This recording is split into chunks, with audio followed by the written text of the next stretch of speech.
ABCDE time management technique அப்படின்னு சொல்லுவாங்க. நீங்க ஒரு கம்பெனில ஒர்க் பண்ணிட்டு இருக்கலாம், இல்ல ஒரு பிசினஸ் ரன் பண்ணிட்டு இருக்கலாம்.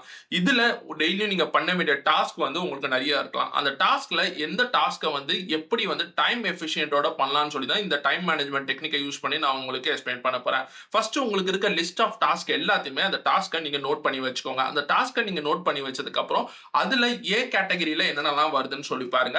ரொம்ப ஹை பிரியாரிட்டி, ரொம்ப ஹை அர்ஜென்சி. அதாவது அந்த வேலை வந்து ரொம்ப பிரியாரிட்டியான வேலை, ரொம்ப இம்பார்ட்டன்டான வேலை. இப்பயே நீங்க பண்ணி முடிக்கிற மாதிரி இருக்கும். பி வந்து கொஞ்சம் மீடியமான பிரியாரிட்டி அண்ட் கொஞ்சம் மீடியமான அர்ஜென்சி இருக்கிற வேலை அப்படின்னு சொல்றது வந்து நீங்க ஏ கேட்டகரியை முடிச்சுட்டு அதுக்கப்புறம் பி கேட்டகரிக்கு அந்த டாஸ்க்கை நீங்க நோட் பண்ணி வச்சிடலாம். சி கேட்டகரின்னு சொல்றது வந்து இந்த வேலை வந்து ரொம்ப பிரியாரிட்டியான வேலையே கிடையாது. கொஞ்சம் அர்ஜென்சியான வேலை அப்படின்னு சொல்றது வந்து ஏ அண்ட் பி நீங்க முடிச்சதுக்கு அப்புறம் இந்த சி வேலையை நீங்க நோட் பண்ணி வச்சுக்கலாம். டி அப்படின்னு சொல்றது வந்து லோ பிரியாரிட்டி, லோ அர்ஜென்சி. அந்த வேலை வந்து நீங்க வேற யாருக்காச்சும் கொடுத்தா அவங்க பண்ணி முடிச்சிருவாங்கன்னு உங்களுக்கு கான்ஃபிடன்ட் தான் அவங்களுக்கு டெலிகேட் பண்ணி விடலாம். இ அப்படின்னு சொல்றது வந்து ஜீரோ பிரியாரிட்டி, ஜீரோ அர்ஜென்சி. இது ரொம்ப பிரியாரிட்டியான வேலையும் கிடையாது, ரொம்ப அர்ஜென்ட்டான வேலையும் கிடையாது.